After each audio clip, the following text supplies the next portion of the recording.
KPK menetapkan Menteri Sosial Juliari Batubara dan 2 pejabat pembuat komitmen di Kemensos serta 2 pihak swasta sebagai tersangka kasus dugaan korupsi dan bantuan sosial COVID-19.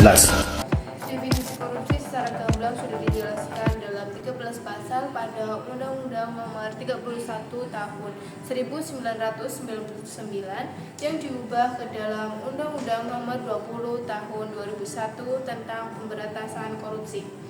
Korupsi berasal dari kata corruptus yang berarti rusak, busuk, menggoyangkan, dan penyogokkan. Adapun bentuk korupsi yang pertama kerugian keuangan negara, yang kedua suap menyuap, yang ketiga penggelapan dalam jabatan, yang keempat perbuatan curang, yang kelima bentuk kepentingan dalam penggandaan, yang keenam gratifikasi, dan yang ketujuh adalah pemerasan. Korupsi tentu memiliki dampak di berbagai bidang, salah satunya di bidang masyarakat. Korupsi berdampak pada merosotnya kualitas pendidikan, yang kedua ketidakadilan sosial, yang ketiga menurunnya kepercayaan publik, dan yang terakhir meningkatkan angka putus sekolah. Yang kedua, korupsi berdampak pada bidang ekonomi. Dampak yang pertama, korupsi menghambat pertumbuhan ekonomi nasional dan daerah. Yang kedua, korupsi menurunkan investasi asing dan dalam negeri. Yang ketiga, korupsi menciptakan ketidakadilan dalam distribusi sumber daya ekonomi. Yang keempat, korupsi meningkatkan biaya transaksi dan mengurangi efisiensi ekonomi. Dan yang terakhir, nomor 5, korupsi menurunkan kualitas sarana dan prasarana. Dampak terhadap bidang pendidikan. Yang pertama, biaya kesehatan untuk masyarakat menjadi lebih mahal dan pelayanan kesehatan menjadi terhambat. Yang kedua, teknologi kesehatan menjadi kurang memadai dan meningkatnya angka kematian ibu dan bayi. Adapun dampak terhadap bidang pendidikan. Yang pertama, dana yang seharusnya digunakan untuk fasilitas dan pelatihan guru seringkali diselewengkan.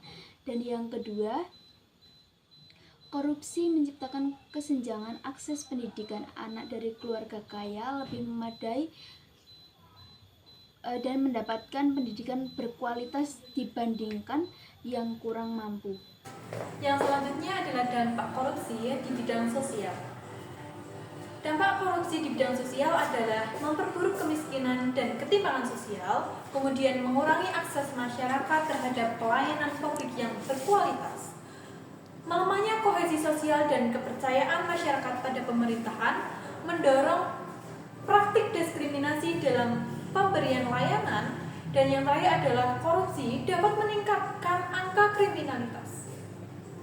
Adapun dampak korupsi di bidang politik yaitu merusak sistem demokrasi dan perwakilan rakyat. Kemudian yang kedua adalah menurunkan kualitas kepemimpinan dan tata kelola pemerintahan.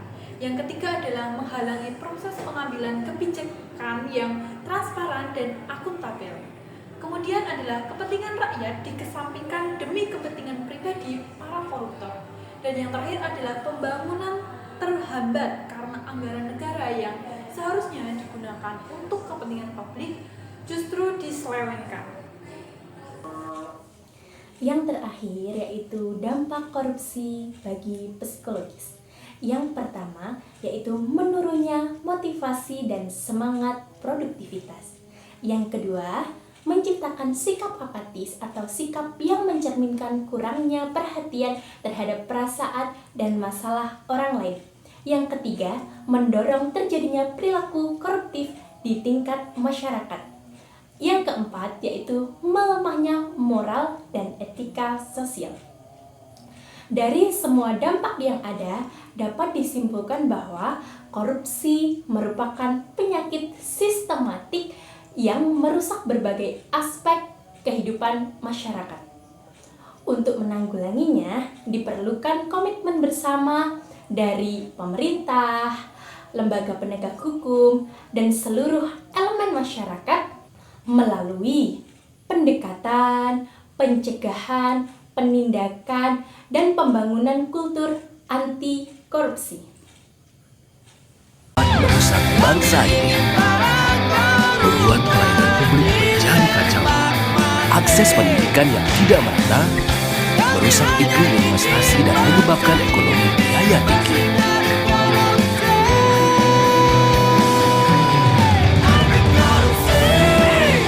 Menyebabkan diskriminasi yang berkarir dan sulitnya mengejar prestasi di kancah dunia.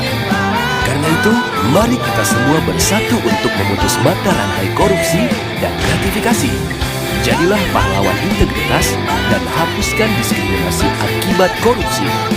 Berjuang untuk bebas dari korupsi dan gratifikasi. Karena bangsa merdeka adalah bangsa yang adil dan sejahtera. Wujudkan Indonesia merdeka tanpa korupsi dan gratifikasi.